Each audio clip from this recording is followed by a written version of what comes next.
What hood is this? Let's get back to the ring of things. Get down. But it led to this. All smoke. I just fucked you up. Drew up them. Linguini legs. Bonsai. Crimefaces, the Abyss podcast, featuring Lukey Cage. What hood is this? Let's get Everybody, welcome to the Abyss podcast, episode 9, correct? Yes. Yes. Then we have a special guest here. We got my man Karl right here. Can I point to him? Yeah. We got my man Karl right here. And also we have Coda Chrome. How you doing, my bro? How you doing, my dude? Doing well. Pleasure Oh, to he be here. put, Welcome. yeah, he put the Run the Jewels sign up, yo. Word. You know we do. Yeah. Hey, yo, tell us a little bit about what you do, man. Tell us about the weapons training and stuff you do over there with the Black Packers and stuff. Oh, bet. Thank you much. I am one half of Black Packers, 1/3 of Black Packers Crew, which is a nonprofit. We teach emergency prep, everything from firearm safety to what to do when someone is having a heart attack, how to stop bleeding, how to resuscitate and start the breathing again. And I don't like calling it common sense thing because it can be kind of insulting.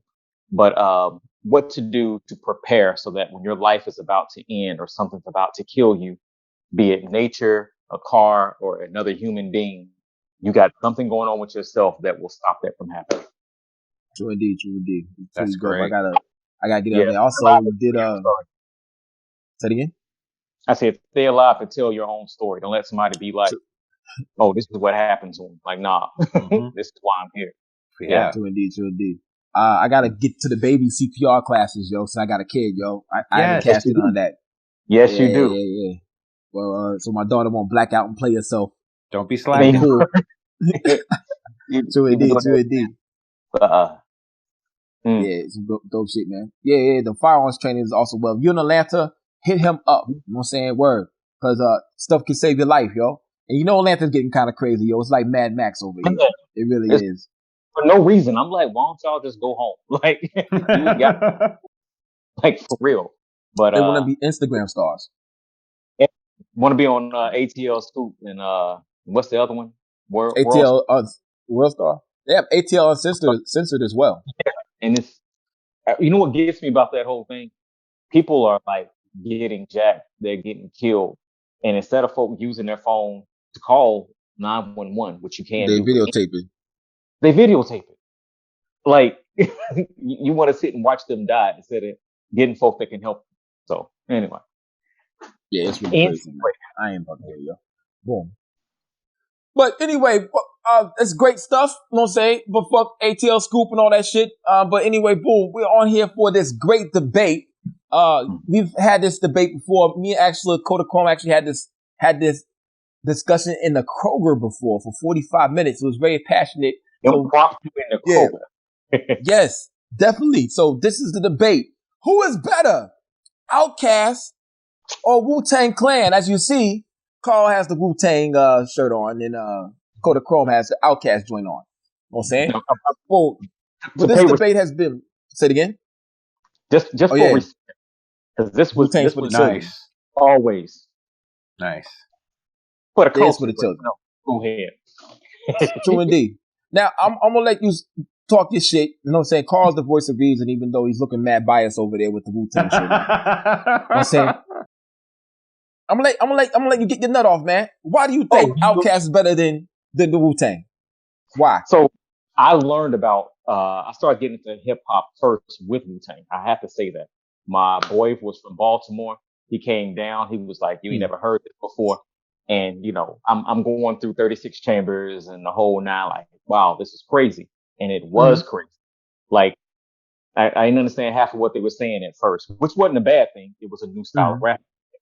Sure, but then when I started listening to OUTKAST more, not only could I relate because I was in the South, because I am an ATL in Zone 3 all day, every day. Just born here. No, so I was born out of state. I've been here since I was like 3 years old. Like, okay. For real. Like, I was in Atlanta before it was cool to be from Atlanta. Real sick. Yeah. When it became the Dirty South, shouts to Cool Breeze for naming it the Dirty South too. they were talking about streets I was from. They were talking about real, when I say real life stuff, um, growing up, being parents, getting jobs, getting laid off, how you eating, how you taking care of your family, like those type of things were going through when I started listening to them. And then each album got better and better and better. I can say that. I can agree. They were experimenting more. And when I say experimenting, not just on some Miles Davis, I'm gonna get on stage and keep playing until I pass out.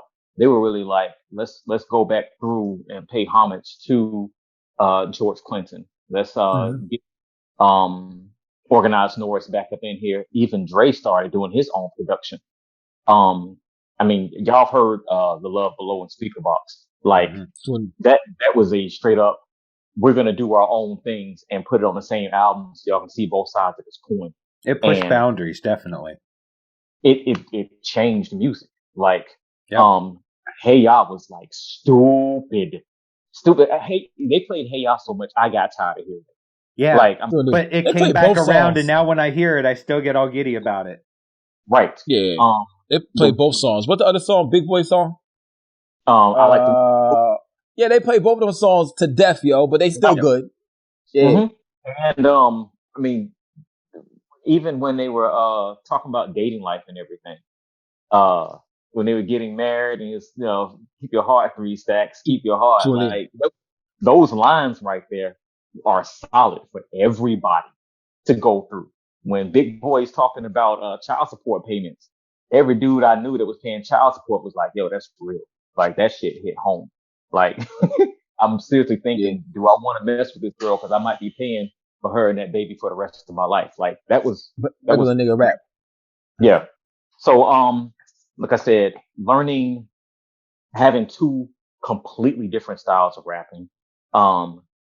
People who were pushing boundaries, not because they were trying to see if we can blow the world up, that was just being themselves. Seeing the constant evolution, like, when I started listening to Common a while back, seeing his evolution of, I used to rap about some other crazy stuff. Now my life is changing. So I'm going to write about these rhymes. I'm going to put these rhymes in as my life changes. And OUTKAST did that. Not to mention all the collaborations, shouts to Dungeon Family, period.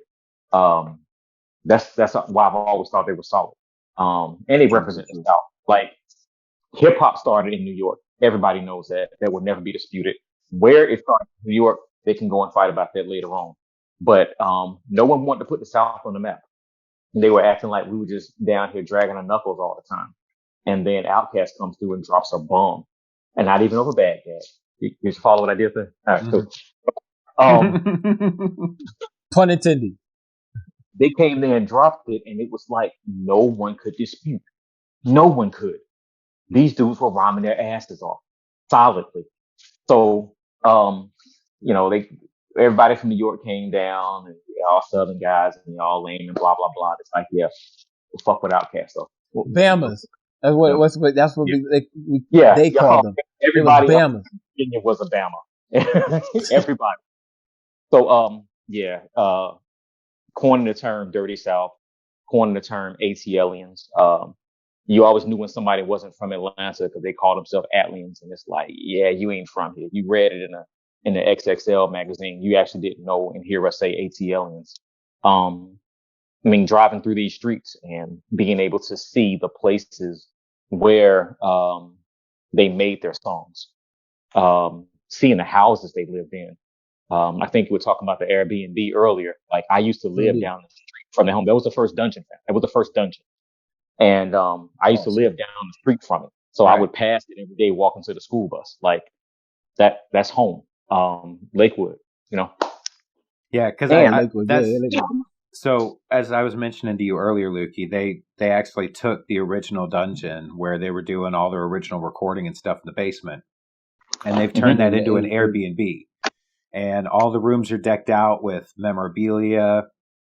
And, so you can stay there and stay in the house that built OUTKAST. And I heard that he actually made it affordable. For sure. But I heard he made it like reasonable to stay. I imagine. So one of the problems whenever this conversation comes up is people want to go to catalogs, and for me, it's such an unfair comparison, not just in this instance, but in so many. And like even in the versus battles, they say it's a catalog battle, but it's not. It's more or less a which songs you pick against the other person's song than it is against their whole catalog, because you're very limited. So when you're talking about OUTKAST, they wrote music that they wanted to write, and then they continued doing that. And as they were doing that, it was creating completely new avenues in a genre that had already kind of hit, a number of different avenues. And then they just kind of plowed into something completely new, but continued to elevate themselves. So, yeah, I mean, a lot of people will judge it unfairly and go, well, you can't beat Wu-Tang. You've got all of that material. But I look at it like all of the 6 albums that OUTKAST put out are amazing. Mm-hmm. Not You can't say that for every Wu-Tang album. Nah. So you can't. It when you take it out of just catalog, I think it becomes a much fairer fight. They're both incredibly creative. They both contributed a lot to the culture. But I don't think it's close. I don't think it's close. I think OUTKAST makes the better music.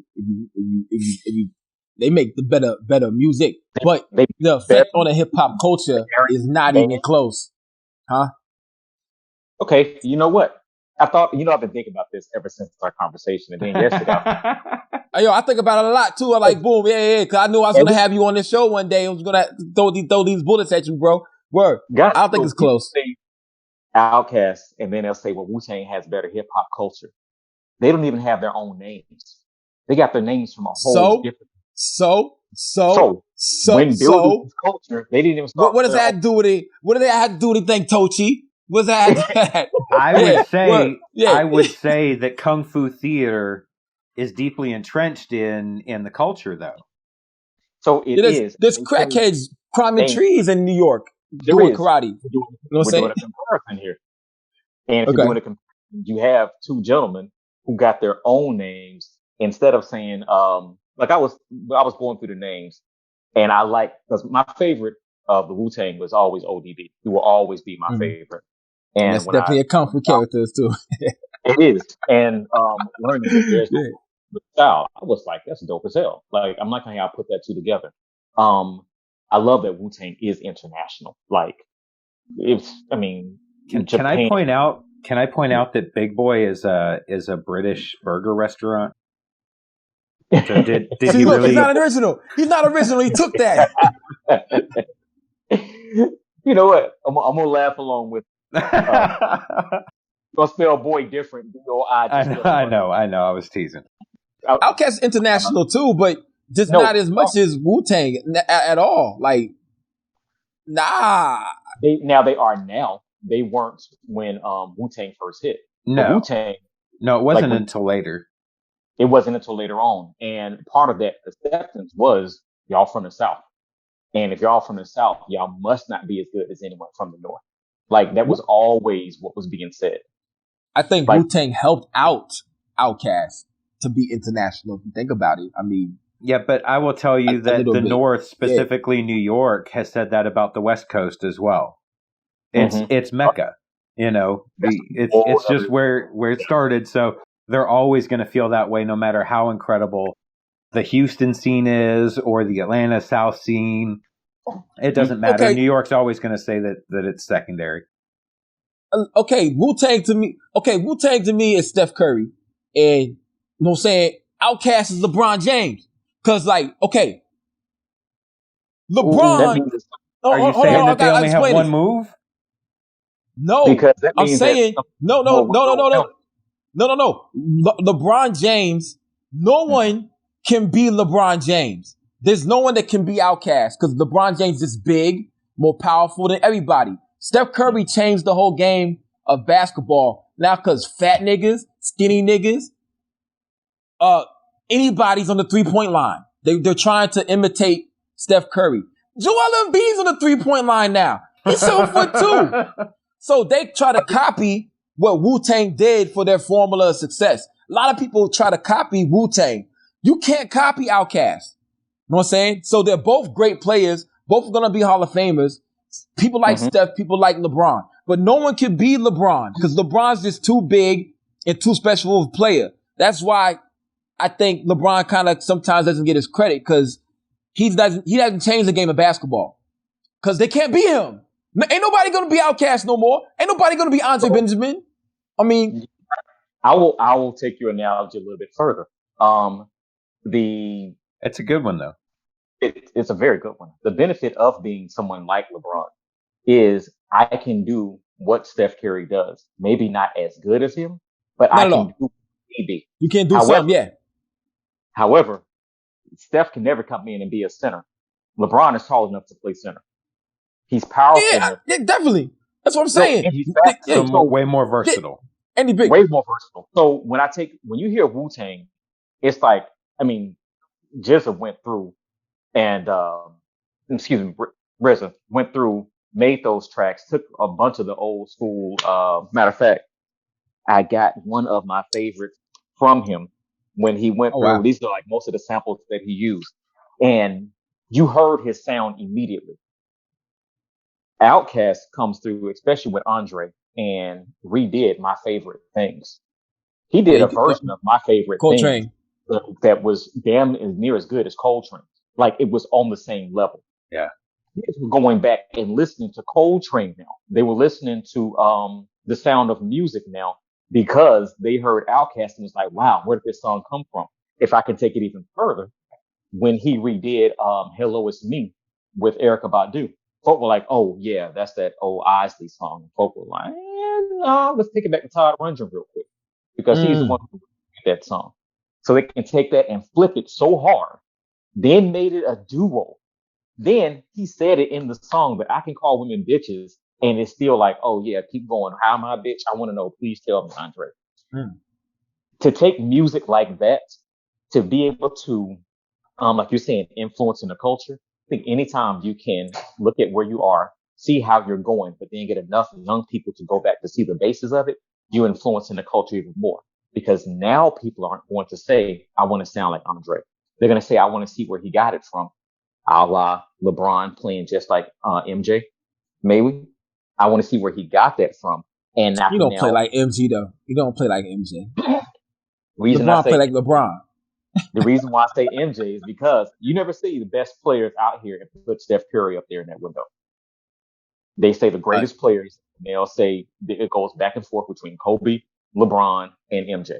MJ. And they say the greatest shooter of all time is Steph Curry. That's all they say. They do. And that's because Larry Bird ain't playing no more. But Larry Bird was a shooter. He didn't use that 3-point line like that. They were no one was using the 3-point line that. The 3-point line wasn't even there the same way back then. I mean, it wasn't in the beginning. It wasn't there at all. But then it came. They're like, oh, 3-point line, whatever. But boom. But still, the effect of the culture is more people try to copy. Even to this day, they are still trying to copy the Wu-Tang formula in manuscript. Wu-Tang has sold over 40 million records combined. OutKast has sold over 25 million records. And I said this before, Karl. And if you add Dungeon Family in there, and we can't add Future, we're not adding Future because he wasn't back there shooting with Coleman in the gym. Huh? No titty boy. No titty boy. No titty boy and no Future. You really can add them. You really can add them. No, I wouldn't. When I think Dungeon Family, I'm thinking Cool Breeze. I'm thinking Goody Mob. Big Rube. PA. Slim Calhoun, The Hustler. You put the records in there. Oh yeah, you put the Slim Cutter Calhoun in Cool Breeze records in with them, and they're not gonna get they ain't gonna get the 40 million records sold. And put Goody Mob in there, they ain't getting the 40 million records sold. And it dilutes the catalog. So question, you're saying, another thing with this, since we're talking about records being sold, now records aren't sold as much as they're being played. You have to put the digital era that we went into this, because Wu-Tang didn't come through with that digital era that OutKast went into it. It was, they came out in the same year, But Wu-Tang had more records back then than OutKast had back. Yeah. So even like now, I mean, you're one of my favorite artists. I have your gear. Like I listen to this tape in my car, but That's I what's have up, man. on my Amazon Prime, on my SoundCloud. Like those are where I have most of those plays. Wu-Tang on vinyl, like when it first came out. You know, I have those from record stores, those kind of things. So that's what's up. You're talking about records being sold. The digital age changed a lot of that. YouTube changed everything. God, it changed everything. Yeah. It really did. What I do like though, with that digital age that Wu-Tang went into, like when they went into making collaborations, they were easier to find. I didn't have to go to whatever club and some DJ has something on wax and he's like, oh, this is that new Wu-Tang that ain't nobody heard. Like you can just type in YouTube and it pops up. Because one of my favorite Wu-Tang songs is them and Onyx. That Wu-Tang, Onyx. And the video was sick. Oh, the video was sick. That's a lot of energy. I wouldn't want to be in that studio. Like somebody. I want to be in no club when that happens because Onyx bust your guns. Yeah, for no reason. People really busting their guns. Yeah, like Then you have Wu-Tang Onyx, protect your neck boys with bust your guns. That's just a problem, yo. I'm going home. There's tourniquets coming out that don't need to come out because of y'all. Fix the blood. So when you're talking about the record sales, though, I think there's a fundamental difference between it, and it's that OutKast, for the most part, in the early part, had to fight for recognition. And it was an uphill battle for them because they were South and South really wasn't established in hip hop at all. So there was that uphill battle for them. Plus they weren't going to get the same kind of marketing. Wu-Tang spread like wildfire. Yeah. Like there was something about the sound and the grittiness. And it took, I mean, I've grown up in Canada and that wave hit us so fast. Everything was Wu-Tang at that point. Like, and so you're going to have a much larger gap in that record sales because one of them started out selling records right off the bat, whereas the other one had to really fight for that recognition and that fan base. So it's going to make a huge difference there. I don't know what that says for who's better, but I will give a nod to Wu-Tang in the sense that there was obviously something special there right from the start that people recognized that to this day, they have so many roots in almost every hip hop fan. RZA, I don't know if you had a chance to read his book, Tao the Wu. Amazing read. It's the second one, right?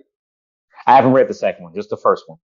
Yeah. And when he was talking about how he developed the sound, it was from, like we were saying, sitting around watching these movies and seeing the discipline that came through the Kung Fu movies. Like all those Kung Fu movies were about discipline and discipline and discipline. Yes. He started making his music. And about really mean uncles for some reason. Yeah. It's, and weird guys covered in gold and bronze, you know, like he's a weird dude. You know what I'm saying? That's why I kind of relate to those dudes. He said he was going to go out there and fight crime. I bought a $100,000 car and bulletproof armor. He's going to go out there and really be a superhero. That's all me. Man, if I had money, I'm telling you. Yeah, I'm not doing that. They can police. Money. Nah. Yeah, I had the money. I'm gonna be in the Appalachians. You know what I'm saying? Just chilling. If I had the money, I'm gonna be looking down on y'all like my man from what was that? The Watchmen. When he was on looking down at everybody, like, I'm out of here. Yeah, I'm done. Yeah, if I have money, I'm building one of these. Oh yeah, arc reactor. Another reason why I say OutKast in Wu-Tang is kind of like non-comparable. Like, boom. I remember when I went to Target, this is like, okay, it's 9 Muslim members, you know what I'm saying, for one. And you go, like, I went to Target and I saw like a Kelly Kapowski shirt and an X-Men shirt. and I seen Saved by the what else I Bell. saw. Yeah. It was like Kelly on there looking fly. You know what I'm saying? Whatever. Like boom, looking cool. I saw like I don't know. It might have been like what do you call it? It's the game. I don't know. Monopoly, Tetris. No, it was a game. No, man, what's that? Minecraft. Minecraft, that's what it was. But right next to it was a Batman t-shirt. Mm-hmm. But I looked at it again. It wasn't Batman. It was Wu-Tang. Right next to a freaking Kelly Kapowski shirt. This is 9 Muslim members plus Capadonna, you know what I'm saying, who have a t-shirt in Target. I have yet to see an OUTKAST t-shirt in Target, yo. Where I have yet to see anybody with the OUTKAST logo tattooed on their face. I have seen people with the Wu-Tang logo tattooed on their face. People overseas are like all into Wu-Tang still to this day. That's why I say the effect on the culture is like so much more than OUTKAST, even though OUTKAST makes the better music. I can dance with my mom with OUTKAST. Yo, I'm glad you said effect of the culture, because the culture was straight up money and who can we use to make money off of. You said their shirts are in Target next to in Target, bro. Kelly Kapowski. Exactly. That's that crazy. Somebody walked in there and was like, ooh, they were looking for a Wu-Tang shirt and was like, ooh, Saved by the Bell, because they're right beside each other. I had to get this shirt at a concert. No, at the At Last concert. Like, you can't get anywhere else unless you were actually at that show. I still have a hat from that show as well. Wu-Tang did one of the best marketing things because they beat you over the head with their name. Every show you go to, they were chanting it over and over. Wu-Tang. Yeah, true indeed. Exactly. That's magic. That's actually witchcraft. It was exactly. That's what it was. They started out very business savvy, though. When they started the Wu-Tang, they left themselves open to be able to pursue individual contracts as individual artists. And so they were able to continue to make so much money based on what was currently happening with their music, as opposed to being locked into a long-term deal as Wu-Tang. And then they're pretty much stuck with this deal until they run out that record. So, you know, they really, really had smart business sense right from the start. Even their, like you were saying, the record sales, they started out selling out the back of their trunk. Like, they hustling in New York. Yep. If you get a chance to check out Dial the Wu, he talks about after they got so big and they had all of them got multiple personalities. Like, ain't none of them just got one name. Indeed, they definitely noodles. They started splitting to the point they couldn't take care of each other anymore. And I ain't gonna go into more of that, but he says that's one thing he regrets, because they still felt they could have saved ODB when he was going through his problems, but they really were on some I'm doing my own thing. I got to take care of myself. Y'all should be good. Y'all got money. The more of that marketing, Wu-Tang had a symbol like Batman, like straight up. It looks like a Batman symbol. Like when you see it, you can confuse it for it easily. It became easily malleable, and it became easy to manipulate. So you can, I've seen girls with flowers and all that stuff on. It became trendy. So trendy that every time someone says I'm a Wu-Tang fan, I say, cool, name the members. They'll get like maybe 3 or 4. It's like comic book shit with me. You generally lose them at Inspect a Deck. Dude, Inspect or if I'm saying the names and I say Ghostface, girls go, ooh, only one that matter. I'd be like, for real? Yeah, Ghostface, he the fine. And it'll stop right there. I'm like, you know what? Thank you so much for playing. There are prizes for you. Never. When I say, are you an OUTKAST fan? Somebody starts saying the lyrics. Period. Yo, you a Cast fan? Yeah, man. And they will go into an OUTKAST lyric that changed their life. I know people that know all the whole songs of Wu-Tang, but it's not young people. I think young people know the whole words to some of the OUTKAST songs, but this is everybody over 30 to 25 to 35. You'll find someone knows all the words of Wu-Tang. You know what I'm saying? Mm-hmm. I know a girl that knows all the words to Protect Your Neck and knows almost all the words to Star Wars Episode 4, 5, and 6, word for word. Mm-hmm. Crazy. Are you talking about my wife? Oh, really? That's what's up, man. Your wife is cool. Yeah, but I thought you knew. I told you. I didn't know she knew 4, 5, and 6 with and she grew up in the land of Wu. She's from Staten Island. Oh yeah, she is, yo. Staten Island, yo. Mecca. I burped. Oh shit! I checked her. I checked her for tattoos though. Oh yeah. That's what they said. They said back on the Nims episode. They said Nim said if you got the Wu-Tang girls got Wu-Tang tattoo on them, that means that they was their girls. Like they smashed. Yeah, that's what Wu-Tang back in the day. Oh, so it's a true tramp stamp, like for real. Yeah, like for real, Wow. yo. Crazy as hell, yo. But yeah. I agree. I mean, cool. Like they. I mean, especially because we're in Atlanta, yo. But you gotta remember, I'm not from New York. I'm from freaking St. Louis, Missouri, and I'm over here, like affected that way. Like, I know you're from Atlanta and you see the street names and stuff. I'm not there. What made me comic books is Inspector Deck never said swinging through your town like a neighborhood Spider-Man. I might not be as big as fan as I am right now. Point blank. Period. If I never heard if Westside Gun didn't have champion hoodies for his merch, I might not be as big as fan as I am right now. So I'm not gonna say that. I'm not gonna say I ever tried to buy a Cadillac because that's what Big Boy and Andre were driving in the videos ever. I am gonna say that when they said trying to make the next verse, I'll do the first one as my curse. I can feel that. You know what I mean? True. I can feel that, but I wasn't like, wow. I wasn't concerned with that at the thing. I wasn't. Well, you know what? And that's what I'm saying. Influencing of the culture and things we grew up on. When they were saying some stuff, I didn't know what they were talking about.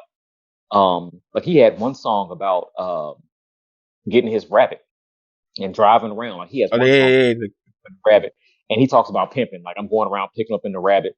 And everybody's hopping in the car with me like I can pull a girl in any car. He also has another song where he's saying that same rabbit got broke down because I'm picking up all my friends from school and they driving around with me. But you know, when the shocks go out, ain't nobody trying to put in money, and here I am sitting on the curb. You know, I'm back where I started. I wasn't concerned. OUTKAST lyrics didn't become real until I moved down here. Then I yo, check it out. I didn't know what the martyr was. Point blank. Period. I ain't until 1999 or 90 or 2000. I did not know what the martyr was. I didn't know it was a bus. So you living down here, yes, living down here. Yeah. I so mean, I didn't know. So yeah. See, and I moved here in '93, so.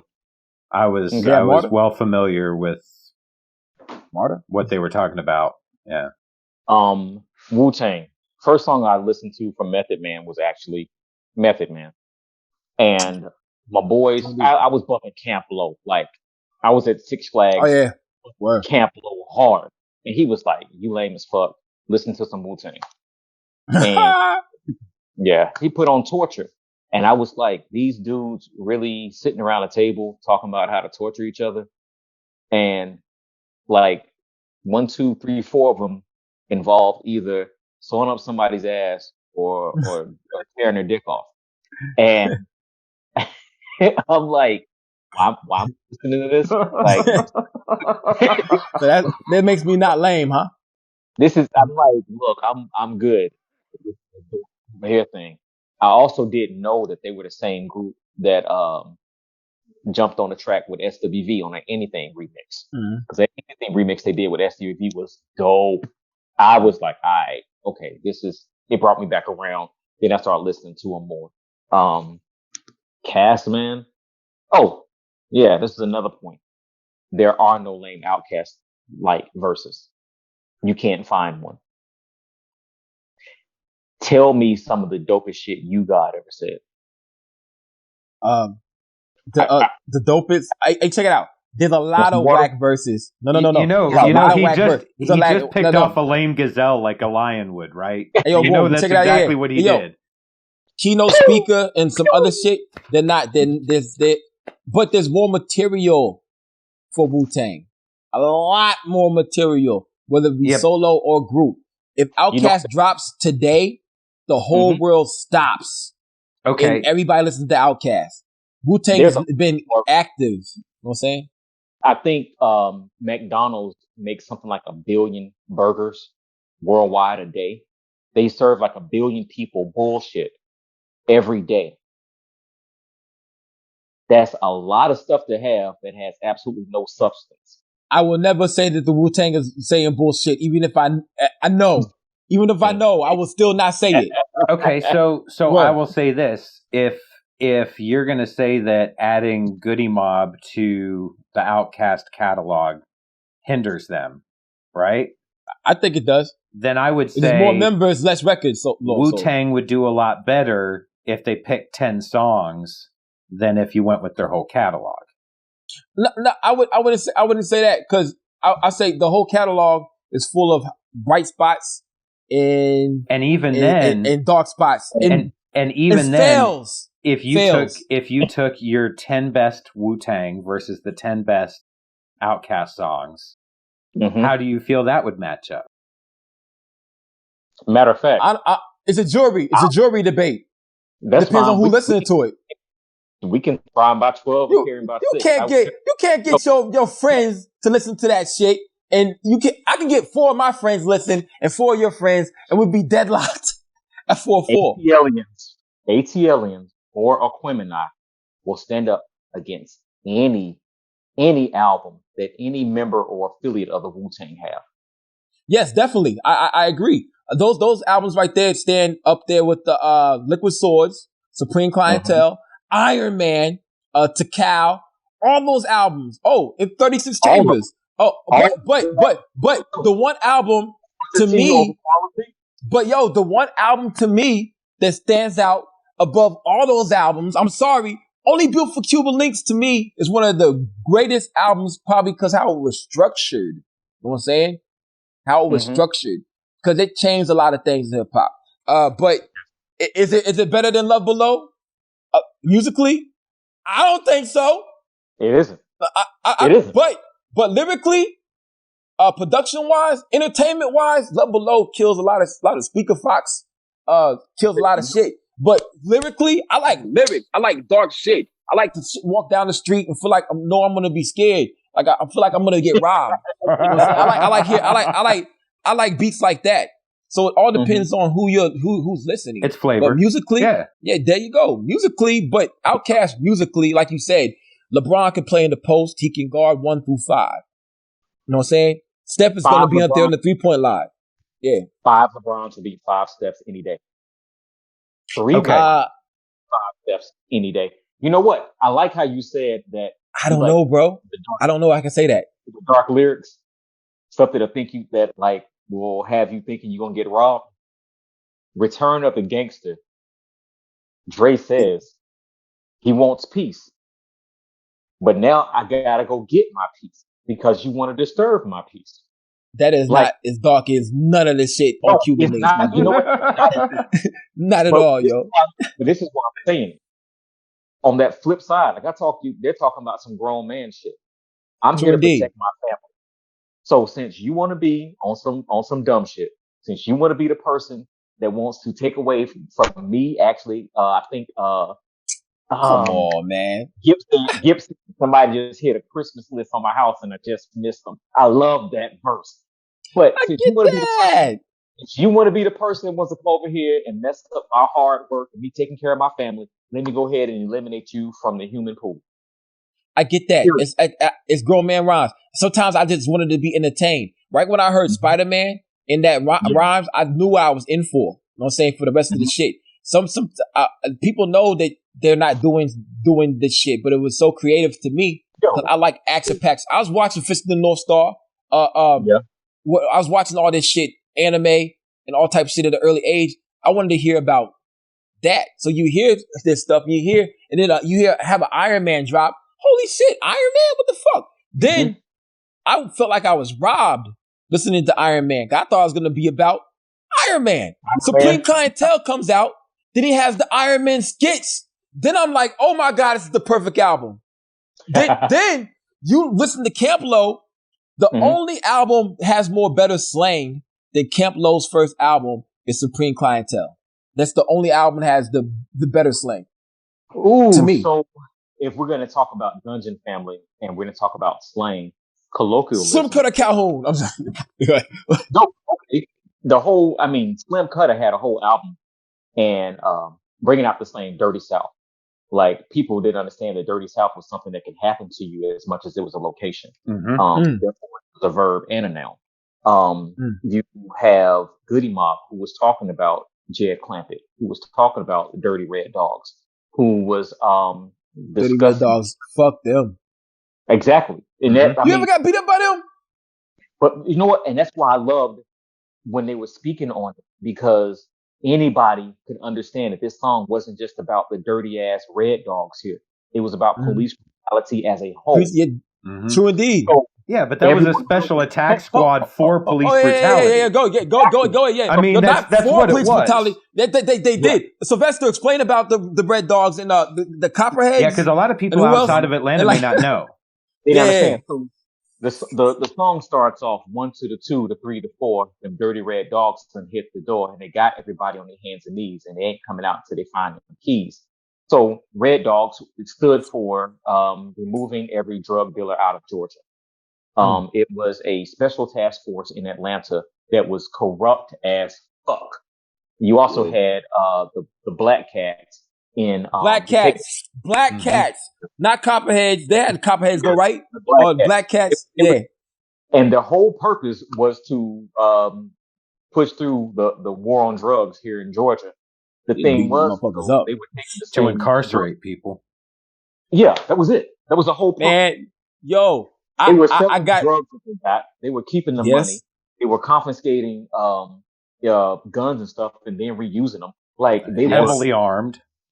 Yes, they're their own little army. There wasn't really there wasn't incarcerated people too. They was beating them up and let them go. Yeah, they were muscle. If you listen to Killer Mike, he would talk about how they would go through their pockets and take. They would stop people for the fun of it on the sides of the street, humiliate you. It was some straight intimidation shit. Intimidation, lynching shit. Yep. That shit was crazy. Go through your pockets, take everything out, and then be like, "Oh, you ain't got nothing." But they keep your money, they keep your watch, and then they be like, "Now take your ass to school." Like, come on, for real. So, yeah. They had coppers. They had choppers out. They would follow you. That shit was crazy. Yeah. No, continue with the song. My bad. So that was when they came, and the production on that song was beautiful. Little small trivia on that song. Gip, I believe that was Sky High.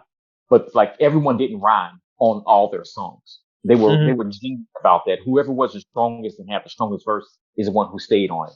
But that whole album, since we're talking about colloquialisms, since we're talking about slang being put through, I think on that album they broke down in the back of it what Jet Clampets were, what Red Dogs were, the different streets. Like that was to me was you're not from here, and I'm not going to tell you that you're ignorant because you're not from here. I'm going to put you on game because I want you to listen to this and actually understand it for what it is.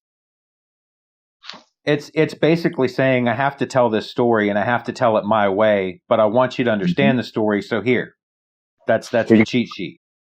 Yeah, true. It made both music kind of conscious. Even Wu-Tang had some conscious elements to it, but there were two different entertainment sides. One was easier to at times songs were easier to understand, but then they had the entertainment value for Wu-Tang.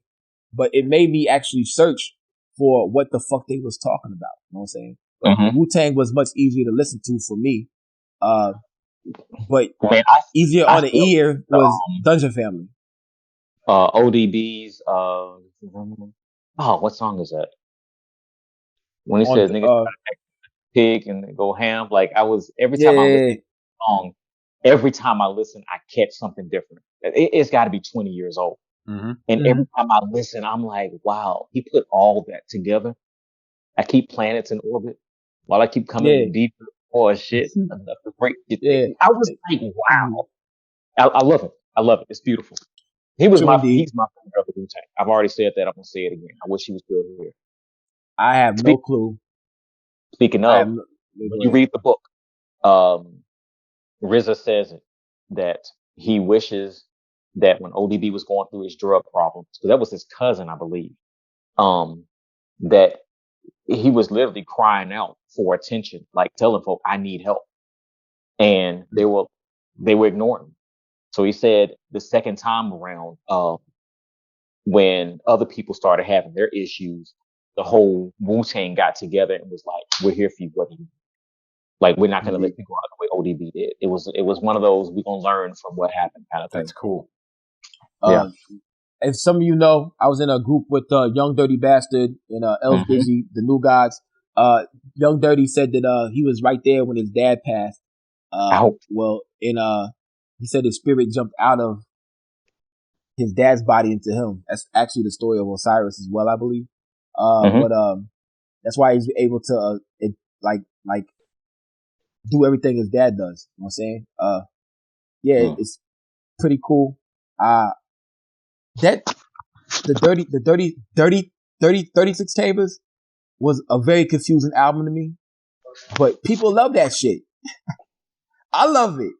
It don't really sound like no freaking album to me sometimes. There you go. He holding it up. You got the 36 Chambers right there. But the dirty version, the Old Dirty Bastard album with the food stamp card, that album was confusing to me. They got like 3 or 4 songs with like, there ain't really no rapping. Like, what the Yo, Brooklyn Zoo? Yes. That was so hard. I put on Brooklyn Zoo now, and I'm like, any of y'all young cats, come rhyme harder than this. You can't. That's why it's so much of a hard debate on OUTKAST the Wu-Tang. They gave you something different. Put that song against I Like the Way You Move. What you gonna pick? I like the way you move. There's nothing that can go against it. Nothing. Say what's it in? There's nothing Wu-Tang has that's comparable to that. It depends on what mood I'm in, bro. Really, honestly. Right now, I'm picking right now. I'm picking the G Building. I'm picking I'm picking the G Building. I'm picking. He's taking all type of medicines in the G Building. I'm taking Brooklyn Zoo. Yeah, right now. But earlier today, before I thought a crackhead stole my phone, I probably would have picked the Way You Move. Real shit, yo. So one of the reasons I don't necessarily like having the debate between OUTKAST and Wu-Tang is they are so different, and you can really cherry pick, which you want to find more importance in. But we have to acknowledge that time period and being able to be like around and with all of that stuff coming out. I mean, think about how many amazing MCs were doing stuff at that time. When these two Tribe Quest, so many. I mean, Star, EPMD. Wu-Tang stood out. Is on the track with De La Soul, like, yeah, and he's my favorite. God, that song goes so hard. Yeah. Good shit, yo. I'm loving how you're saying it, because it was if we want to go back to basketball again, since that was what my brother wanted to throw up as the analogy. He loves to do that. I'm not going to duplicate you or imitate you. I'm gonna make you better. If you want to beat me, you're gonna have to play harder. And if you got to go behind a 3-point line 5 feet to make that 3 and still hit, then that's what you got to do. So but Steph do it all the time. It's a layup. That was my point. Yes. This right here is my point right here. This is no my way. point. Don't let me go back in the closet, bruh. I got the Wu-Tang shirt. I got the ODB with the plaster on the side when he's saying it's for the cheering. Like, I got them. True, how is it you have all these dope hockey jerseys?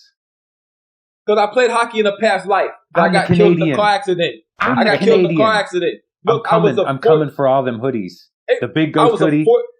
I'll squeeze into a medium. I don't care. I'll do it. In 1982, I was a 13-year-old hockey prodigy from Canada. And I got in a car accident and I died. And I came back as born in Louisville, Kentucky, a black man. yeah, having like in Wu-Tang. Wu-Tang hockey jersey is another example of their marketing. What? Like, who else can make money off of us? We can put it on a hockey jersey. That's what we'll do. I believe that Power makes all the money, all the moves to make clothing. Actually, this jersey right here was actually directly from them. It wasn't from like actually being from a Target or Kohl's or something like that. It actually came off the Wu-Tang site. So it's kind of they made these. That's less marketing to Canadian hockey players than it is to the hip hop culture, because hockey jerseys in general, like most sports gear, became very popular in hip hop videos. So Snoop had a joint on. And he had an LA Kings jersey. Yeah, so boom, bicycle that was made, and it was like only 100 of them made or something. Yeah, man. Okay, right. Makami sells umbrellas, so if we're going into odd and lemon juices, lighters. What else he got? He got the mugs. Well, I ain't mad at that. Yo, you know who makes more money off of merchandise than anybody? Who? Tech Nine. Oh man, you right. But like, he makes more money off of merchandise than anybody. Come on, man. Tech Nine, come on. I was looking like you. Like I know 2 of your songs, but when I was talking to who knows him, he's like, but he found a way to put his name on stuff and just keep selling, and it sells. His fans are like insane. Yeah. But then again, if you ever been to a Tech Nine show, I went to Tech Nine at A3C. He'll be there on stage for 2.5 hours with his face painted like a juggalo, dancing and rapping all the songs. And his fans do not give a fuck. They'll be up there the whole time, and they love this man. Now, I'm glad you mentioned that. Yeah. I'm glad you mentioned that. Wu-Tang and Rage Against the Machine went on tour. Yep. Everybody I know was like, Rage smashed it. Rage came on stage with 4 people. 4 people made mad noise and just killed it. Then they stopped. And all you heard was about 30 cats on stage going, Wu-Tang, Wu-Tang, drunk, sliding across the floor, walking into each other, screaming at each other like awesome. They did.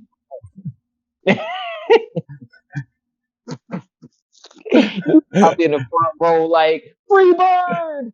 Look, I will tell you from having been in a metal band, Zach De La Rocha and Rage Against the Machine as a band have so much stage presence. It doesn't matter that they're only a 4-piece. Right. They would really embarrass a lot of bands on stage, no matter what their set was or what their general stage presence is. They're amazing live. I mean, ridiculous. So yeah, I don't know that Wu-Tang came out like they should. You know, you don't want to be sloppy and shit. But they didn't. But to compare them to Rage Against the Machine is unfair because they are insane live. Not that comparison. You are 100% right. That they can get on stage and actually perform instead of assuming. And Chuck D and Big Daddy Kane were talking about this. Rappers got so popular and their songs became so good that they would just show up and not perform. They would go through a few of their sounds and then give the mic to the audience and go back and forth, and they wouldn't rock him. So exactly. I mean, we saw what happened with who was it? The Diplomats? I forget those. Dipset and Locks. Yeah. Yeah. Thank you.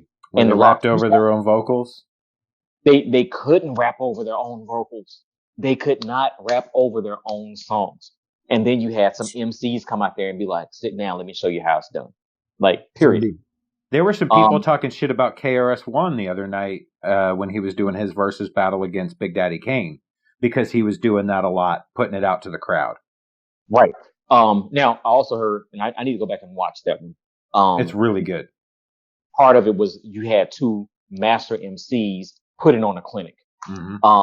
I saw OUTKAST when they were here for that last. I saw 2 of the 3 days. I had tickets for all 3. Like a dumbass, I gave 1 set away. But every night. That's what you do, bro. Good dude, man. I got to make up for all the squirrels I tortured listening to Wu-Tang songs. Imitating. Oh man, yeah. I'm fucking. Yeah. I'm fucking. By the way, that's one of the best skits. That's one of the best skits of all time, yo. What? Yo. I'm like, y'all. How many? What scares me about that skit is if that's what y'all put on the album. What did y'all go through before? What got censored? What was somebody like? Oh, nah, we ain't doing that. It's kind of like what Nims was saying on the interview. That's what New York is all about, joning and just like saying crazy shit, and then after that, y'all shake hands and drink beer. Mm-hmm. Yeah. But down here, that shit don't fly. You know what I'm saying? Your life. Nah, why would you say something like that to me? Like, yeah, why? In New York, that's like saying hi. Oh, down here, man. When I first got down here, man, when I first visited in 1999 or 98 or whatever, and I saw somebody look at me, and I was like, "What the fuck you looking at?" There's like, I'm like, what? I'm like, "What the fuck you looking at?" Go back. No, up there. Somebody tried to call me. Say it again. Oh, okay. When I first got down here in 99, 98, 99, I think it was 99 or it might have been 2000. When someone looked at me, I was looked at them like, "What the fuck you looking at?" They was like, I was like, "What the fuck?" Like, whoa, like, yeah. Cause back where I'm from, you look at somebody, you're like, "What the fuck you looking at? You got a problem?" You might want to fight for looking at somebody down here. Someone opened the door for me. No, I opened the door for somebody and they said, "I appreciate you." And I was like, "What the fuck? You don't appreciate me. You don't even know me. The fuck? The fuck is your problem?" I was playing basketball and I was killing these dudes. They said, "Man, you're nice." What the fuck do you mean you're nice? I'm nice. Like, I'm just a polite motherfucker. Like, I'm just, like, it's so different down here. That's more slang. More slang. Yeah, but it's more slang. Yeah. But people actually, Southern hospitality, I didn't know even existed. Mm-hmm. It real, like, we call it face fighting. If you look at each other in the face for like more than 1 second, you turn away. You don't look. Down, it's crazy. I was walking through and dude stared and I was like, "Hey, you know," I was like, "Hi, you know, obviously there's something that you need to tell me." And yeah, but that part was cool, yo. Yeah, they were like, "Look, we know you from Georgia. Cut that shit out. Like, yeah, don't do cut it out now. Somebody will hurt you just because you said hated them." And I was like, "Why? How can y'all real live shit? Like you know what? Yo, boom, it's crazy, huh? It's crazy. I want to say that we, especially Black people, do it now because for so many years in Atlanta, you couldn't raise your head walking around people. You didn't know who you were going to look at. It was going to be like, "Who you looking at?" And now you like, you know, strung up or in jail or something just for looking at people. So I'm glad that we do it now. I'm glad that we can look at anybody, say hey, they say hey back. You know, even in New York cats. And y'all be like, "Fuck you." You're like, "Okay, bye." You know. Real shit. First time I went to New York, I was on the train and I saw this lady. I think she was Ethiopian descent. You know what I'm saying? Because you kind of can tell Ethiopians. Yeah, word. Anyway, boom. I looked at her, said, "Hey, how are you doing?" And she's like, "You're not from here, are you?" I'm like, nah, I'm from, yeah. I was like, yeah. So I was like, "Nah, I'm from Atlanta." He said, "Well, don't ever lose that right there that you have right there, but don't talk to people on the train. Don't talk to people at all. It's very dangerous." Yeah. And I was like, "But don't ever lose it. When you go back home, don't ever lose that. But here, don't talk to people. Don't look at." I'm like, word. Like that. I like, in my mind, I said, fuck that. I'm saying hi to everybody. Everybody's gonna get this love, yo. Fuck that. Hey, how you? Nah, I just shut the fuck up. We got songs about that. There's Goody Mob songs that Fly Away. And it's about people moving here thinking we soft and thinking they can just run up and do whatever they want. And there's another Goody Mob song called Face Down. It's about the Chattahoochee River. And yeah. That's nice and grimy and dirty for you. Mm-hmm. My cousin, what up, Mario? Mario's a dude that called me when I put the picture of Tochi online and said that I hate him with a passion. Do we have a problem? Like then do we have a problem? He was like, he's gonna take care of it for me, I guess. Anyway, boom. But he was at a barbecue and there was a New York dude there, and New York dude started making fun of him. You know what I'm saying? And what happened? Mario two-pieced him. I mean, dudes from down south ain't slow. You know what I'm saying? It's just different. You know what I'm saying? So Mario took offense, great offense to anybody from the Mason-Dixie line up who had a problem with the way we, I can't say we, I don't talk Southern at all. The way down south people talk, the way we do. I remember he was wearing polo shirts with the collar up with polo glasses and polo boots. I was like, I thought it was looking fly, but it's like, this nigga, what you got on? I'm like, oh shit, Mario's finna punch this dude. You know what I'm saying? Boom. And two-pieced him. I'm like, word. And he set him down. After that, the New York dude was cool with Mario. Like, oh shit. But like, yeah, it's a different struggle up there. Too many people on top of people. You know what I'm saying? Up there in New York. Down here, it's something different. You know what I'm saying? Air Maxes and Reeboks, huh? Feelers. Forever I love Atlanta. Yeah, definitely. And I came out here, I was like, yo, the bubblegum bottom joints? Yeah. Word. I told my Still friend fresh. I was going to put my flip-flops and socks on, pull Oh them all shit, the way yeah. up, put my dirty South on, but I was like, nah, let me go ahead and represent Cass the way I need to. Yeah. True indeed. Yeah, but I still think on the culture standpoint, Wu-Tang still has a bigger effect because no one can really copy OutKast like that. No one has successfully. Who tried? Nappy Roots tried, huh? There's a group, well, I'm gonna leave Nappy Roots alone. I know what they're producers. But I remember when Earth Gang came out and folk were like, who these cats trying to sound like OutKast? And also the Loonies when they made 5 on it. The Loonies? Oh yeah. That was OutKast? Was like, was that OutKast? And it was like, nah. That's not OutKast. You have people who you can tell they're heavily influenced. But I mean, try to rhyme like Big Boy. Try to. It's not happening. His stuff. His rhyme scheme is sick. And you like, did you really put those together? Like I remember, like on his first when on Crumbling Earth, when he was like 10 millimeter count a nigga, fucking knife. See, I add a millimeter for those niggas doing crimes and drive-by. Kiss your ass, bye-bye. Sorry, no, sucker. And I was like, I went back and counted like all of them. And then learning more about firearms, there actually is a 10 millimeter round.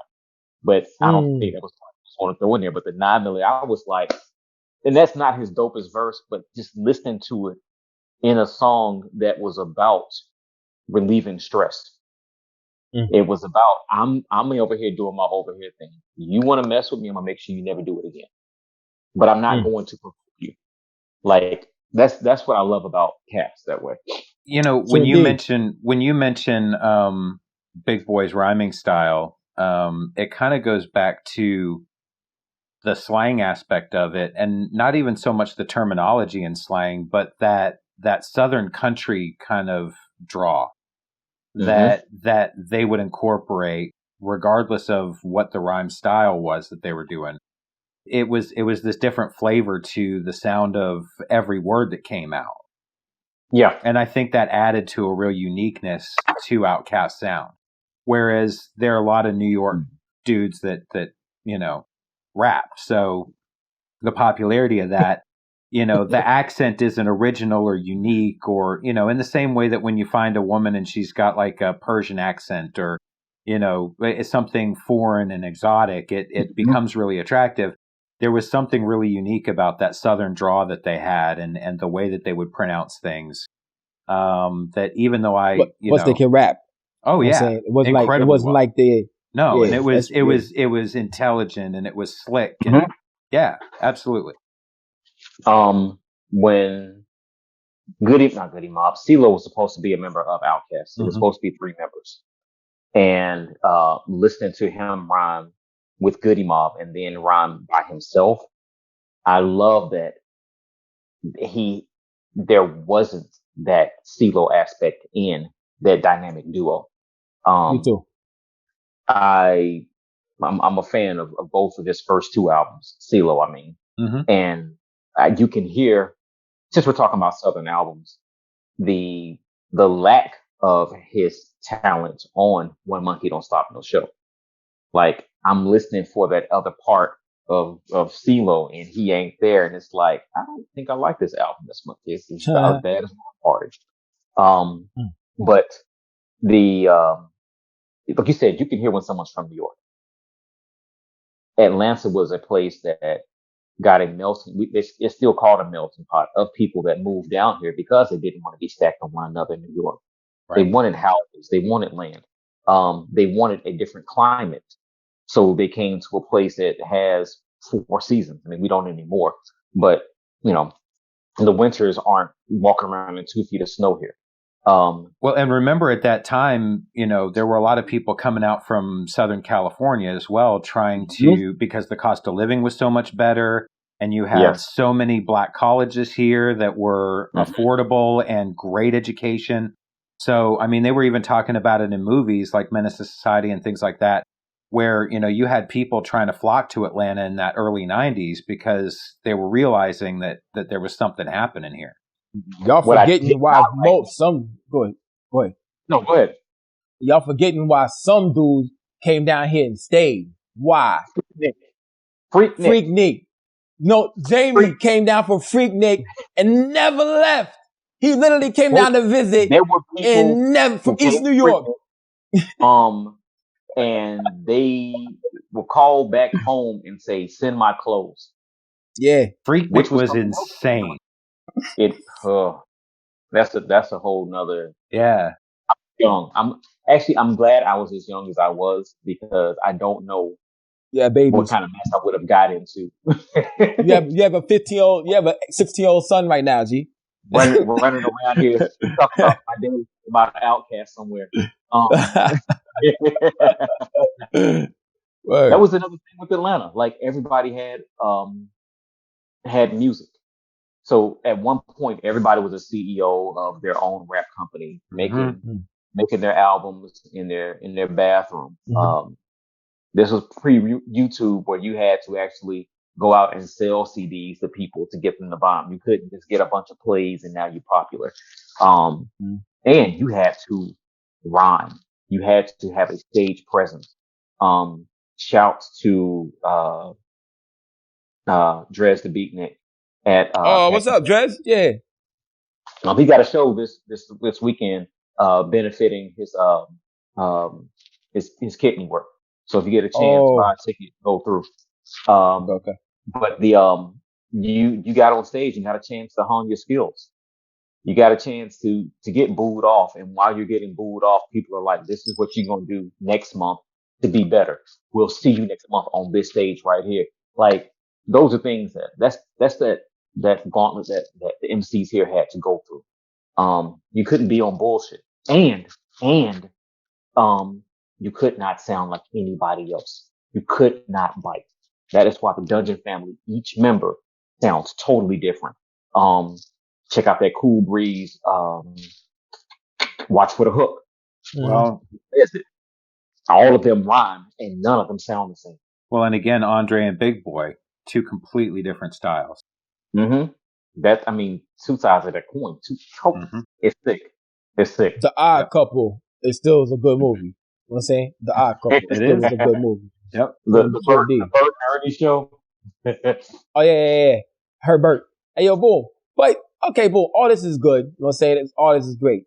But still, you think the OUTKAST has a bigger effect on the rap hip-hop culture than Wu-Tang Clan? Yes. I don't. Stephen A. Smith voice. Are you smoking crack? No, man. I just don't see it. I just don't see it.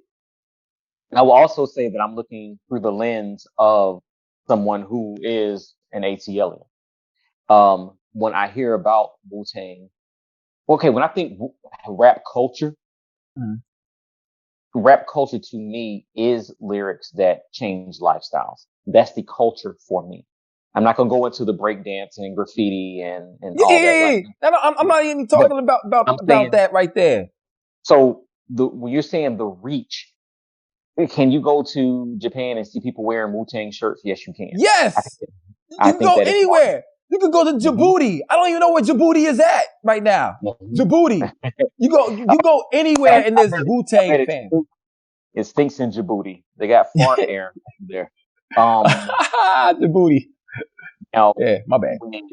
When OUTKAST started touring worldwide, though, when they started touring worldwide, things got different. They cut themselves short though. A little bit. They did. I think they did. They really went into I'm going to go back into my family life because I can. I got my money. I got the fame. I'm going to make sure my kids. I'm not touring no more. My kids are taken care of. Like, period. I'm going to make sure they're where they need to be. I got. And they still ain't still made a ton of money. I think Andre Benjamin himself is worth $35 million. I think Ghostface is worth about 20.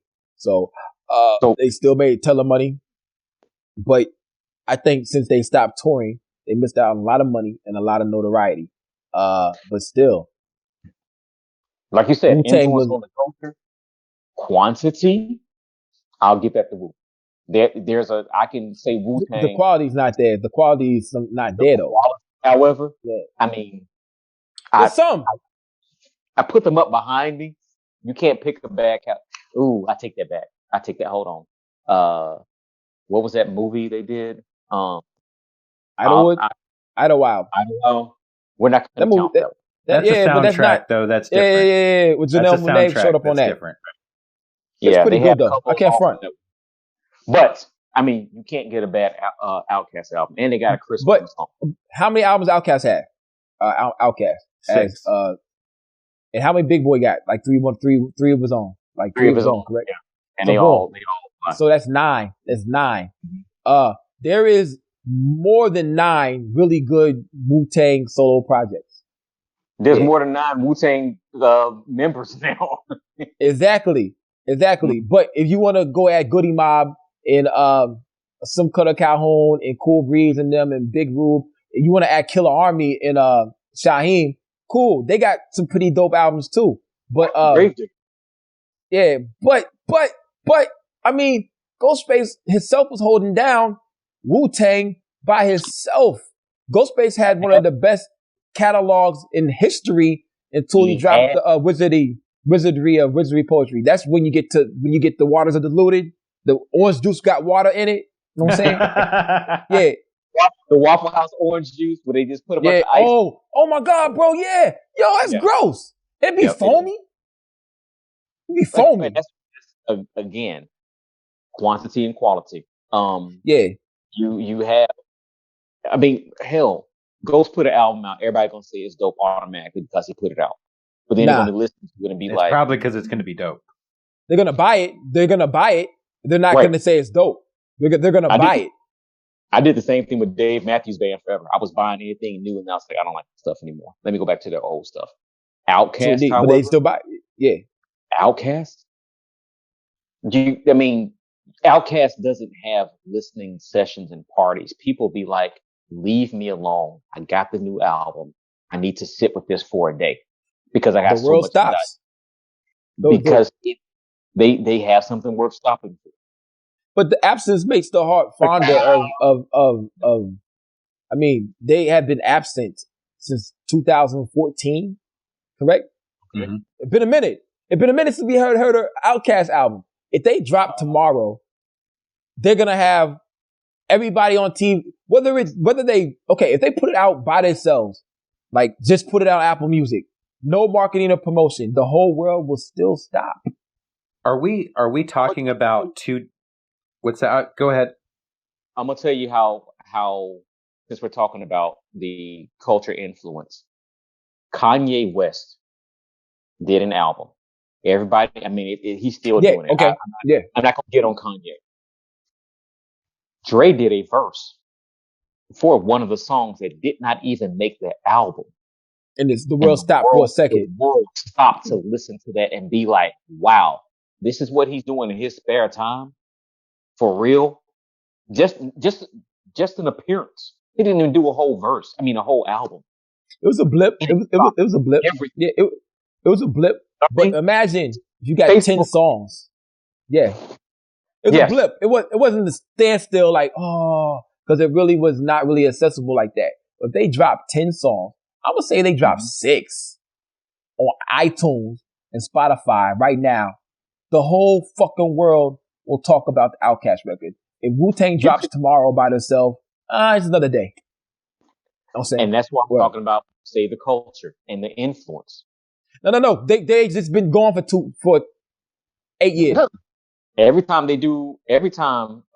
Dre does a guest appearance on somebody's album, everybody ain't doing, but he's not doing nothing really. Ghostface and all these guys still making music. And only people that care are Wu-Tang fans. Yeah, but there's a lot of them. Yeah, there are a lot of them. Everyone's a Wu-Tang fan because it's cool to be a Wu-Tang fan. It's trendy as hell. Not necessarily, yo. You do a hashtag Wu Wednesday, and it's like, the rest of the world is like, let me follow you. Yeah, but yo, you tell a 20-year-old kid right now, Wu-Tang is the greatest. Wu-Tang is for the children. They're gonna say Wu-Tang sucks. Yeah, you play the music right now. Yeah, you're gonna play them their music right now, and they'll be like, yeah, they suck. You play them the older music, sometimes they say they suck too. But it's like comic book readers. There's not a lot of new comic book readers. It's just old motherfuckers buying shit still. We started buying stuff again because it got better. A lot of Wu-Tang fans are been Wu-Tang fans, and we still buy shit, even though it's white. 9 diagrams sucked. I bought it. That is why I talk about a larger reach. You can put on a Michael Jackson song. You can put on Wanna Be Starting something in the store right now, and a 3-year-old kid will start spinning around and dancing to it. Has no idea who Michael Jackson is. None. Mm-hmm. That's influence. That's something that you talk about Michael Jackson, not OUTKAST though. This is why I say it. Using what you just said. You put on any I think that's just making something that's timeless. I don't know. And therefore, reach will be forever. It ain't no cussing on Michael Jackson. I think the terminology is where we start getting sticky, because are we talking about reach or are we talking about influencing the culture? Because I think they can be kind of different in a sense. They can be. In the same sense that the reach for Wu-Tang early was a lot better because they were coming from New York. They had, New York scene was established and all those things. Mm-hmm. But when we're talking about influencing the culture, I think the fact that Wu-Tang has influenced so many styles and so many other, or not so many styles, but so many other artists with what they've done does have an impact. And the fact that it did become so much more of a mainstream thing, kind of is how everything that really influenced hip hop happens to. It becomes mainstream at some point, right? Like I think, but impact and reach, I think, are just two different things. Okay, I understand you. I will, and I won't even play semantics on that. I totally understand what you're saying. I think of, when I'm thinking of influence in music, like somebody like Roy Ayers. Hip hop, the way it is right now without him, because it got sampled so much, because we made so many songs off of melodies that he created. Luke started off saying that you have people who are imitating Wu-Tang Clan. Like when you hear Gravediggers, you like, is that Wu-Tang Clan? But Riz is on there though. That's not good. That's what I mean. So no, okay. So then you have any group that OUTKAST does a song with, and you're like, oh, Andre or Big Boy are on that track with them. You don't sit and say, oh, this is a new OUTKAST song. That's what I mean by when you said that influence they have can't be duplicated. It can't be. In all honesty, there is duplication, there's clones. I'm a clone of Wu-Tang. I'm a clone of RZA. I can't front. I didn't even try to rap like him. But there are no OUTKAST clones. There ain't. Oh, so they tried. Nappy Roots. Nappy Roots. They tried. I'm looking right here. The 10 greatest groups of all time. OUTKAST made it to number 7. Well, it's greatest acts. They put acts in it too. Number 7, OUTKAST. Compile this list. Goliath. I don't know about that. I tried to look for OK Player because I think Wu-Tang was they had actually voted. People actually voted, and actually the OUTKAST didn't make it to the final round. They got outed, I believe, by Tribe Quest or it was Wu-Tang. One or two. One of those two. Okay, is very biased toward New York. And yeah, they're and very Philadelphia. biased. And Philadelphia. Really, so. But you were saying the list, please. That's kind of cool when you do stuff like this. I like that. Whoa. The list is stalled on me. But Nas is number 6. Jay-Z was 5. The Notorious B.I.G. was 4. Number 3 was Wu-Tang. Number 2, who I get so mad at sometimes, but he sold a lot of record is, Eminem and Tupac Shakur. You know what I'm saying? Wow. Eminem to me was, Wu-Tang was number 3. Ooh. And Jay-Z is number 5. The more I listen to Jay-Z, the more I realize I have respect for him. I'm curious now. There is Beastie Boys. NWA was 9. Run DMC was 8. Then he got OutKast.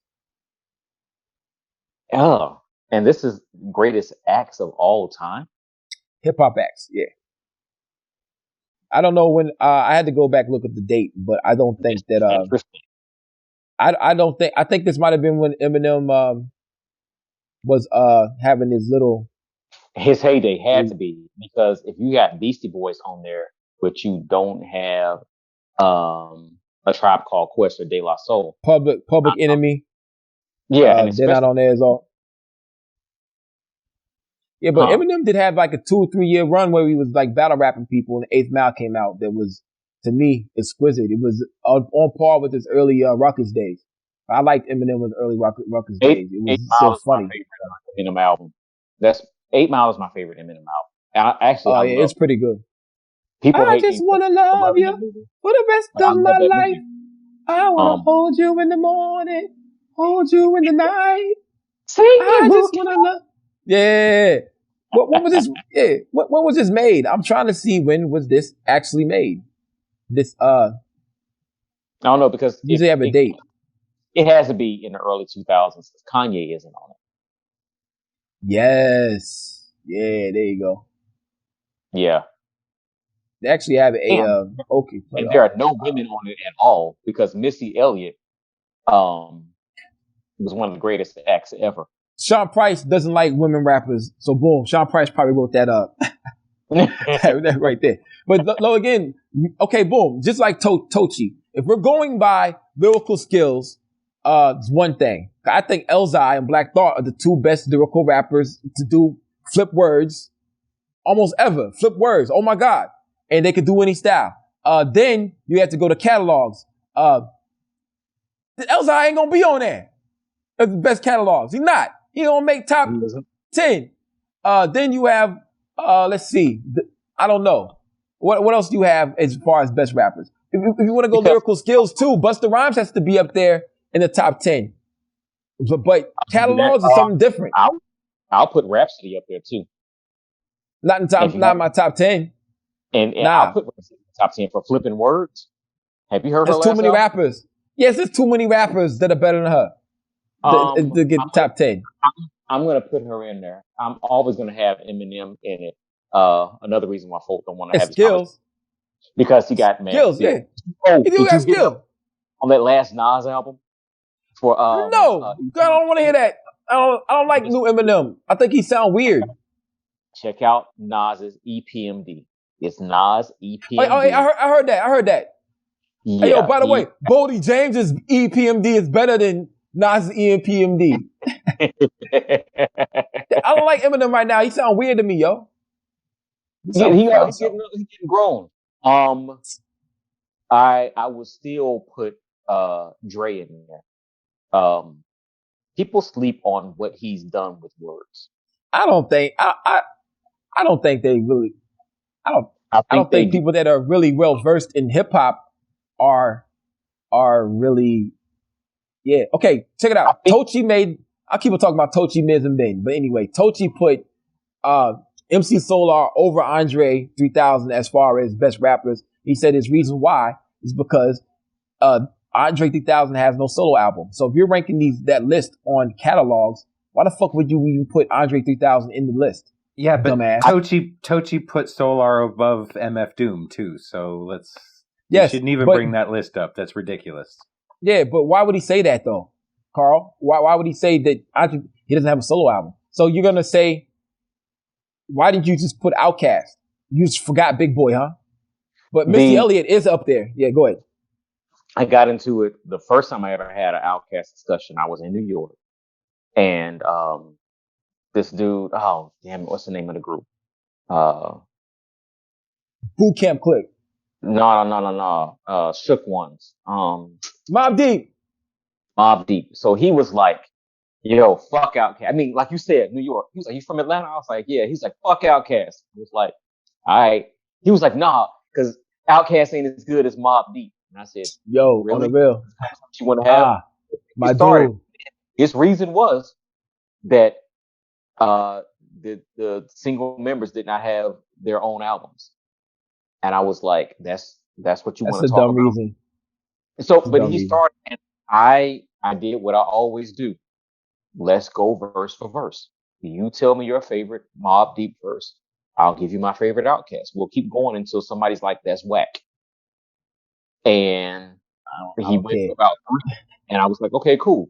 Let's, I mean, phones weren't the way they are now. I was like, let's put the record on and let them play for themselves. And you tell me what's better here. I'm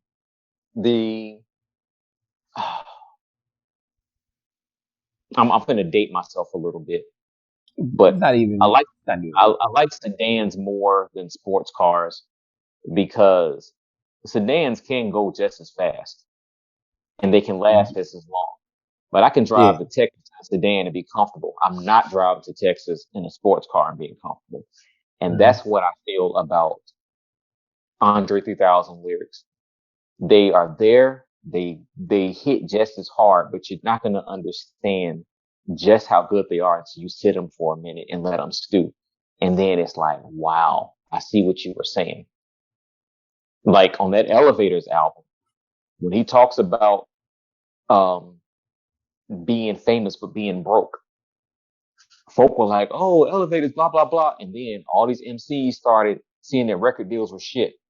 And they doing tours and only getting paid a tenth of what they're supposed to get. And they're like, wow, I understand what Dre was saying here. Like this is starting to make sense to me now. You know? That type of slow, permeable verses are what stick with me. That's why I love ODB so much. We'll wrap this up because we've been on here for a while, but fuck that. I like the Mob 10 times what I like OutKast. Yo, Boom is like, yo, I listen to Mob still 4 times a week. The first 2 albums, first 3, The Infamous. Then you have Hell on Earth. Oh my God, we met the man on that joint. Then you have Murder Music. Then you have Infamy. Oh my God. I like the scary shit probably from my anime. Watch what's the dude with the Vampire D. I like that scary shit, G. I just love the scary shit. We should have been watching Ghost in the Shell. That's why. Oh my God. I did watch Ghost in the Shell too, man. Holy shit, I was confused. Akira, all this shit. Akira is dope. Yeah, oh my God. I got an Akira song. That's some old school shit. Yeah, but all this shit is scary. I like the scary shit.